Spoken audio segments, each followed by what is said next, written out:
Hello everyone. So we're gonna start with question number 3 today.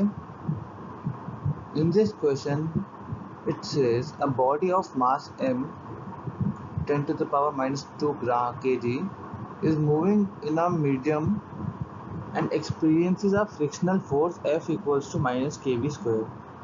Its initial speed is v naught equals to 10 meter per second square. If after 10 seconds its energy is 1 by 8 mv naught 2, so we have to find the value of k.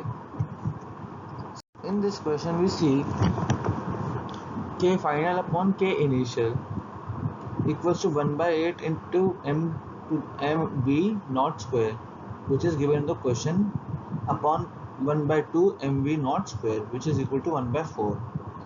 v final upon v initial equals to 1 by 2 and v final equals to v naught by 2.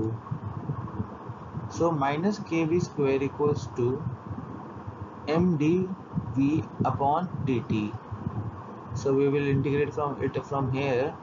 We will have dv by dv square, dv by v square equals to 0 to t to the t naught into minus k dt upon m.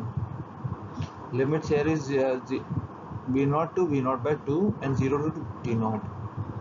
Therefore it will be minus 1 by v with the limits v naught to 2v naught, v naught by 2 equals to minus km k by m t naught. After simplification we have minus 1 by v naught equals to minus k by m t naught.